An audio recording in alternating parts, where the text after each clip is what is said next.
Hi guys, आज हम बात करने वाले हैं टाइप्स ऑफ स्कैफोल्ड पर पार्ट 2। ठीक है। जैसा कि आप लोगों को पता है, जिसमें बातचीत हो गई थी, जैसे बटकीज के बारे में, ट्रस के बारे में, क्रेडल के बारे में, और सस्पेंडेड से आज हम लोगों को शुरू करना है।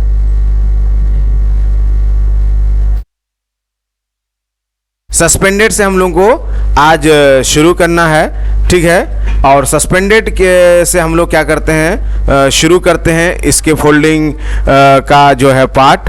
तो चलिए फिर गाइस, सस्पेंडेड का मतलब होता है टांगा हुआ या लटका हुआ। For simplicity this type of scaffold will be referred to as a manually operated suspended scaffold. The term suspended scaffold has come to mean a power operated suspended scaffold. तो कहना ये चाहते हैं कि जो सस्पेंडेड स्कैफोल्ड है ना, actually इसको पावर ऑपरेटेड स्कैफोल्ड भी कहा जाता है। यानी ये जो इमेज आप देख रहे हैं, ये इमेज, ठीक है, यहां ये वाला जो मोटर दिख रहा है आपको, ये मोटर यहां सेट होता है। ठीक है। और ये बटन जो दिख रहा है, इस बटन को आपको ऑन करना है। ऑन करने के बाद उस बटन के नीचे आपको दो बटन और दिखेगा। ठीक है, ध्यान से देखिए, ये दो बटन, एक बटन अप एक बटन डाउन का है। ठीक है। तो ऑटोमेटिक आपको अप एंड डाउन वो क्या करेगा, लेके जाएगा। ठीक है। तो सस्पेंडेड को है ना, मैनुअली ऑपरेटेड सस्पेंडेड स्कैफोल्ड, यानी अगर आप चाहें तो ये विंच मशीन अगर लगा देते हैं तो ये मैनुअली ऑपरेटेड हो जाएगा। ठीक है। ये विंच मशीन, ये देख रहे हैं, इसको आपको हाथ से क्या करना है, ऑपरेट करना है, तो ये मैनुअली ऑपरेटेड हो जाएगा। और अगर पावर्ड का मतलब ये बिजली से काम करे, ये देख रहे हैं स्विच, आपको वायर और बिजली का कनेक्शन उतना बड़ा तार के साथ आपको जोड़ देना है। या आपका जो स्कैफोल्ड होता है, उस स्कैफोल्ड के साथ इसको फिक्स किया जाता है, इसमें नट बोल्ट वगैरह से टाइट किया जाता है। टाइट करने के बाद इसको यूज किया जाता है। ठीक है। Suspended on above the other to meet the need है ना फॉर फास्ट है ना बिल्डिंग प्रोग्राम्स है ना, where more than one working level is needed है ना टू फॉलो ऑन है ना विद फिनिशिंग सस्पेंडेड है ना scaffolds are most frequently used for painting, glazing, cladding, scaling, cleaning and light work on the building or structures है ना above है ना busy street or where है ना other obstruction intervenes to make it neither feasible not है ना continue to erect the scaffolding from the ground। यह कहना चाहते हैं कि इससे काम बहुत जल्दी होता है, बहुत फास्ट काम होता है, बहुत आसानी से काम होता है। आप खुद समझ सकते हैं, ये बिल्डिंग की हाइट आप देखिए, ये बिल्डिंग की हाइट कितनी हाइट बिल्डिंग है। ठीक है। अगर यहां हम ग्राउंड लेवल से अगर स्कैफोल्ड को बनाएं तो काफी खर्च होगा काफी खर्च होगा, और बताइए काफी टाइम भी लगेगा। लेकिन सस्पेंडेड के थ्रू हम लोग बहुत इजीली क्या करते हैं, काम को कर लेते हैं, ज्यादा खर्च भी नहीं बैठता है और ज्यादा टाइम भी नहीं लगता है। ठीक है। और इस तरह का काम, जैसे हम लोग को पेंटिंग का काम करना है, ग्लेजिंग यानी हल्का फुल्का अगर वेल्डिंग वगैरह का काम करना है, स्केलिंग मोर्चा वगैरह लग गया उसको साफ करना है, और इस तरह के हल्के फुल्के वर्क के लिए। और ऐसी जगह जो बिजी स्ट्रीट्स हूँ, सपोज डैट वो बहुत ही प्राइम लोकेशन हो, बहुत ही इंपॉर्टेंट वो गली और रास्ता हो जिसे हम ब्लॉक नहीं कर सकते हैं, तो ग्राउंड लेवल पे अगर स्कैफोल्ड बनाएंगे तो वो क्या हो जाएगा, ब्लॉक हो जाएगा, उसे हम ब्लॉक नहीं कर सकते हैं। तो ऐसे परिस्थिति में भी क्या किया जाता है, इस तरह का स्कैफोल्ड को बनाया जाता है। ठीक है। और जो टॉल बिल्डिंग होते हैं ऐसे में, ठीक है, तो जैसा कि आपको बताया गया है वो आप अच्छे से समझ सकते हैं। There are three major factors in considering the use of the suspended scaffold in preference to traditional scaffold है ना, where it is है ना tubular और है ना proprietary system।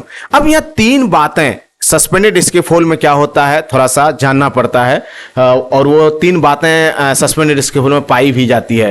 It is economical, ठीक है, ये बहुत सस्ता होता है। ठीक है।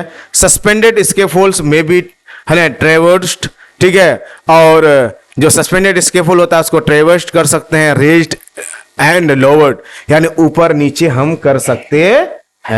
ठीक है। एक फायदा ये होता है द स्पीड ऑफ इरेक्शन, और बहुत तेजी से इसको हम लोग क्या कर सकते हैं, बना सकते हैं। सिंपली कि हम जैसा कि आप समझाएं कि ग्राउंड लेवल से अगर स्कैफोल्ड बनाएं बहुत खर्च होगा, काफी समय लगेगा इसके तुलना में, इसलिए सस्ता होता है। दूसरा कि हम अपने कार्य के अकॉर्डिंग ऊपर नीचे कर सकते हैं। ठीक है। और बनाने में बहुत कम टाइम लगेगा। ठीक है। 2 घंटा एनफ है।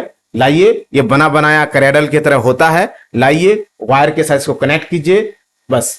अगर आपको हैंड वाला यूज करना है तो ये आपका विंच जो दिख रहा है, ये आप लगा देंगे, या पावर वाला करना है तो ये आपको मोटर वाला आपका लग जाएगा। ओके, आप ये 3 फिगर में देख सकते हैं, ये चीजों को दर्शाया गया है। चलिए नेक्स्ट, अब बात करेंगे हम लोग सलंग स्कैफोल्ड की। A slung scaffold is suspended at the fixed height below load bearing projecting brackets और बीम और from the structural member of a roof और है ना ओवरहेड स्ट्रक्चर। या कहना ये चाहते हैं कि सलंग स्कैफोल्ड जो होता है ना, ये फिक्स होता है, इसको ऊपर नीचे नहीं कर सकते हैं। जितने हाइट पे इसको टांग देंगे उतने हाइट पे ये क्या रहेगा, फिक्स रहेगा। ये देख रहे हैं ना रस्सी, ये देख रहे हैं बिल्डिंग, ये बिल्डिंग, ये आपका हैंगिंग पोल है, यहां टांग दिया गया, यहां टांग दिया गया, ये फिक्स है। यहां देखिए इतने रस्सी से इसको यहां टांग दिया गया, ये यहां फिक्स है। यहां देखिए, यहां इसको वैसे यहां देखिए इमेज में यहां मोटर दिखा रहा है, तो हो सकता है कि मोटर ही हो, मोटर जैसा लग रहा है, तो इसे फिर हम उसमें रखेंगे, यानी अगर सस्पेंडेड में लेके रखेंगे। लेकिन सलंग और सस्पेंडेड में सिर्फ इतना अंतर है कि सलंग अप डाउन नहीं होगा, ये फिक्स होगा। स्ट्रक्चर में क्या होगा, फिक्स होगा। जितने हाइट पे इसको बांध देंगे, जितना इसमें वायर लगा देंगे, रॉप लगा देंगे, उतने तक ये रहेगा। काम के बाद इसको हटा लेना है, ठीक है।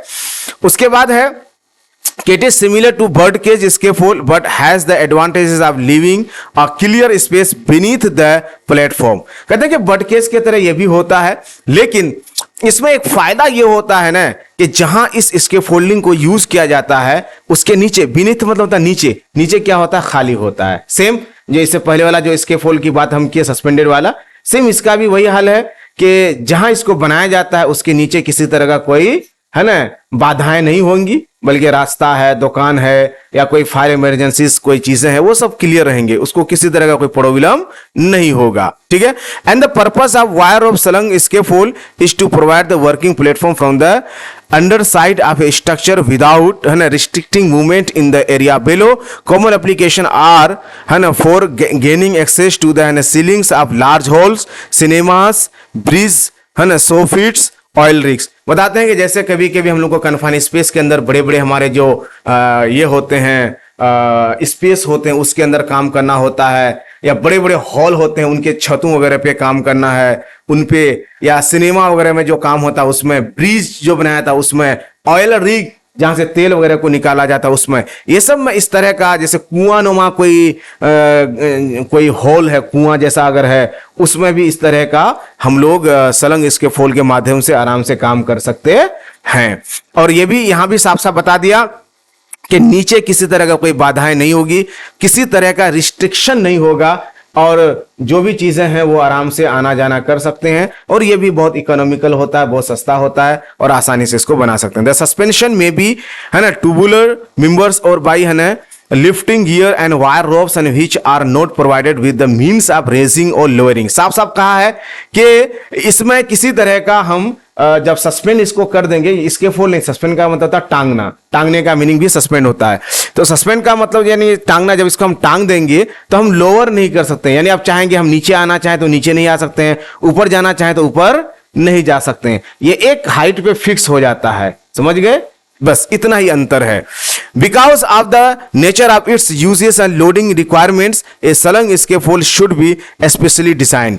क्योंकि इसका जो नेचर होता है, इसकी जो डिजाइनिंग होती है, इन सब चीजों को देखते हुए हमें चाहिए कि ज्यादा से ज्यादा हम ध्यान दें। पहली बात कि जिस रस्सी से आप बांध रहे हैं वो रस्सी आपका स्ट्रांग होना चाहिए। बांधने से पहले रस्सी को अच्छे से इंस्पेक्शन कर लेना चाहिए, कटा फटा डैमेज तो नहीं है। दूसरी बात, इसके फोल्डिंग पर कितना लोड देने वाले हैं, क्या वो रस्सी उसको सहन कर सकता है या नहीं कर सकता है, ये सारी बातें को आपको पहले कंसीडर करना होगा। जिस स्ट्रक्चर के साथ, यहां देखिए, जिस स्ट्रक्चर के साथ इसको यहां ऊपर बांधा जा रहा है वो स्ट्रक्चर काफी हेवी एंड एनफ है ना लोड बेयरिंग कैपेसिटी वाला होना चाहिए कि जिससे आप उसको बांध रहे हैं वो मजबूत हो। जैसे बचपन में हम लोग झूला झूलते थे पेड़ में बांध करके, ठीक है, सेम वही है आपका क्या सलंग स्कैफोल्ड झूला। लेकिन कभी कभी आप देखते थे कि हम लोग कमजोर डाल पे जब झूले को बांध देते थे और जब झूलने लगते थे तो कभी कभी वो डाल टूट जाता था, या कभी कभी रस्सियां टूट जाती थी, और इसमें कितने बच्चे का पैर, किसी का कमर, हाथ तक टूट जाता था, ठीक है। तो सेम कंसिडरेशन यही रखना है कि जिस पे बांध रहे हैं वो मजबूत हो, जिससे बांध रहे हैं वो भी मजबूत हो, और जो कुछ भी इक्विपमेंट उसमें यूज किया जा रहा है वो सारे स्ट्रॉन्ग और मजबूत और हेवी कैपेसिटी वाला हो। आगे बात करेंगे हम लोग मोबाइल टावर स्कैफोल्ड की। मोबाइल टावर स्कैफोल्ड जैसा कि आप फोटो और फिगर में देख रहे हैं, मोबाइल टावर स्कैफोल्ड। सबसे पहले हम इसको पढ़ते हैं थोड़ा सा जल्दी में, फिर इसको अच्छे से हम समझाने की कोशिश करेंगे। A scaffold tower is a free standing piece of equipment with a working platform. A scaffold tower can easily be moved from one location to another. Scaffold towers are a popular piece of equipment for work at height because they allow the user to safely carry out their work with both hands. कहना simple यहाँ ये चाहते हैं कि mobile tower scaffold जो होता है ना, वो फ्री स्टैंडिंग होता है। फ्री स्टैंडिंग का मतलब ये होता है आप उसे मूव करना चाहेंगे तो मूव होगा। आप ध्यान से देखिए, नीचे चक्का लगा हुआ है, आप जिधर उसको ठेलना चाहेंगे उसको ठेल करके लेके जा सकते हैं। तो इसका मतलब होता है फ्री स्टैंडिंग। समझ में आया? और ये बहुत आसान होता है। आप दोनों हाथ से पकड़ के उसको धकेलिएगा, इस तरह ठेला को ढकेला जाता है, इस तरह से इस स्कैफोल्ड को धकेलिएगा तो आराम से इसको धकेल के सेफली आप काम को कर सकते हैं। यानी सपोज जैसे छत में आपको पेंटिंग का काम करना है, आप पेंटिंग कर लिए, फिर आप इसके फोल्डिंग से नीचे उतर जाइए, फिर धकेल के आप आगे लेके जाइए, फिर चढ़िए, फिर काम कीजिए, यानी आप इजीली इसको कर सकते हैं। फ्री स्टैंडिंग ये होता है। अब बात होती है कि भाई इसका काम क्या होता है, जस्ट हम बताएं, वैसे यहां लिख भी दिए हैं कि mobile tower scaffolding is usually used for painting and maintenance job both inside and outside the building और कंस्ट्रक्शन साइट। बिल्डिंग के अंदर या बिल्डिंग के बाहर, ठीक है, आप इसको यूज कर सकते हैं। हाँ, लेकिन एक बात का ध्यान रहना चाहिए कि इस स्कैफोल्ड के लिए जगह समतल चाहिए, यानी बराबर जगह चाहिए जहां इसको अच्छे से खड़ा किया जा सकता है। पेंटिंग का काम है या किसी तरह का मेंटेनेंस का काम है या किसी तरह का लाइट वगैरह लगाना है, फैन वगैरह लगाना है, तो आसानी से इसका यूज कर सकते हैं। या जो कंस्ट्रक्शन साइट वगैरह में जो काम चलता है वहां भी इसको यूज कर सकते हैं।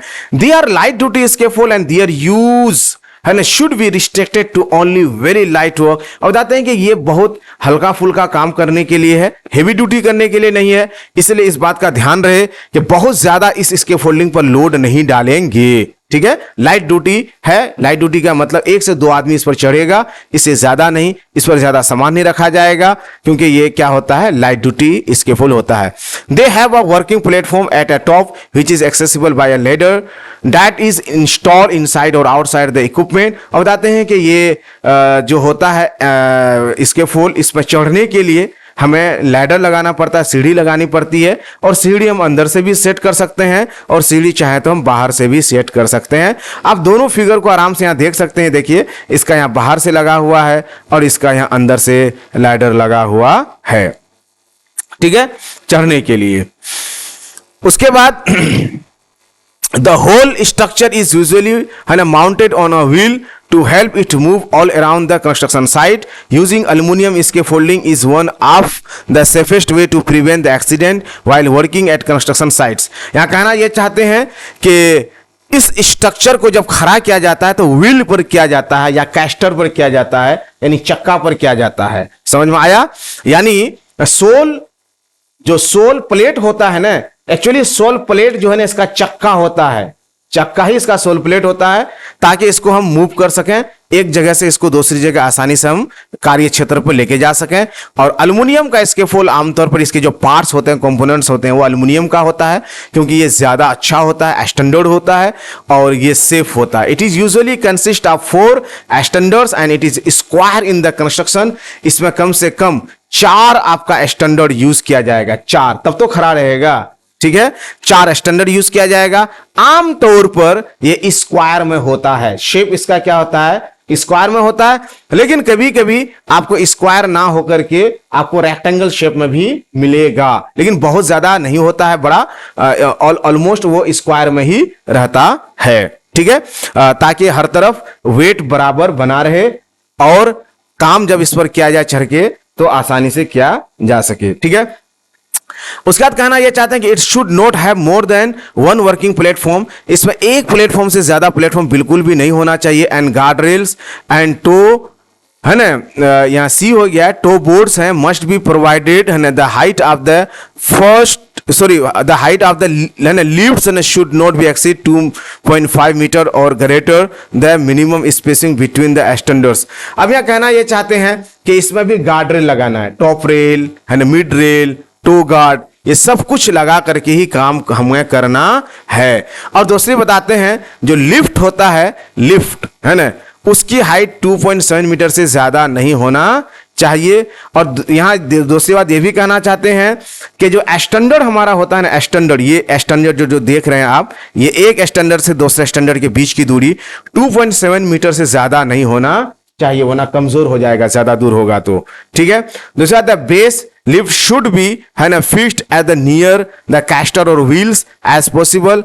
और जो बेस होता है, ठीक है, बेस को भी हमें चाहिए कि कास्टर और व्हील के साथ उसको हम क्या करें, कनेक्ट करें। एक्चुअली बेस मीन्स यहां ये पाइप है जिसको स्टैंडर्ड कहते हैं। यहां ध्यान से देखिए, यहां ध्यान से, ये आपका व्हील या कास्टर है, ये आपका बेस यानी पाइप है, इसके साथ इसको क्या किया गया है, कनेक्ट किया गया है, ताकि अच्छे से मजबूती बना रहे। Bracing should be fixed on all four sides and with the bracing at an angle of an approximately 45 to the horizontal.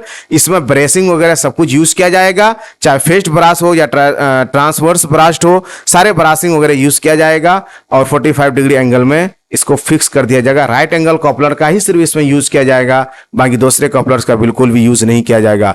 Ledger and transom वगैरह भी यूज किया जाएगा, तो वो भी राइट एंगल कॉपलर से ही उसको यूज किया जाएगा।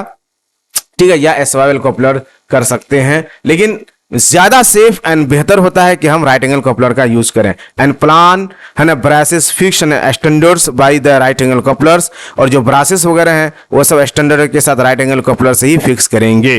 Standard should be join with the sleeve और स्पाइगोट कपलर्स विद द ज्वाइन स्टेगोट। और कहना यहाँ ये चाहते हैं कि जो हमारा स्टैंडर्ड होता है, तो व्हील जो होता है ना, व्हील के ऊपर हल्का सा वो स्पाइगोट, हम ऑलरेडी पहले समझा चुके हैं स्पाइगोट क्या होता है, थोड़ा सा वो निकला हुआ ऊपर होता है, बढ़ा हुआ होता है ना, व्हील जो होता है उसी में सेट किया वेल्डेड होता है, और उसी में ला करके पाइप को क्या करना है, आपको डाल देना है।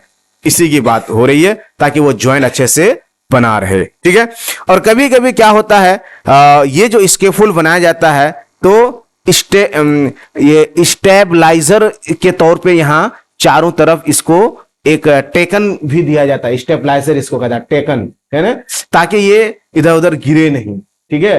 कभी कभी देखते हैं ना, बच्चे की जो साइकिल होती है, गाड़ी होती है, दो चक्का दोनों तरफ से होता है ना, स्टैंड की तरह, ताकि उसको गिरने नहीं देता है। तो स्टेबलाइजर के तौर पे यहाँ टेकन भी इसमें लगाया जा सकता है। और चक्का जो होता है, वो चक्का लॉकिंग सिस्टम होता है, जहां आपको काम करना है, इसके फोल्डिंग को खड़ा कीजिए और चक्के को लॉक कर दीजिए, उसके बाद काम कीजिए, ताकि इधर उधर हिलेगा नहीं। दूसरी बात कि आदमी को चढ़ा करके ठेलना नहीं चाहिए। जैसे मान के चलिए एक आदमी काम कर रहा है, काम कर लिया, अब नीचे वाले को बोल, आप ऊपर वाला बैठे रह गया और नीचे वाला कह रहा भाई धकेल आगे बढ़ा, ऐसा नहीं करना चाहिए। हो सकता है गलती से अगर इसके फुल पलट गया तो आदमी बुरी तरह से घायल हो सकता है। Thank you so much for listening and watching.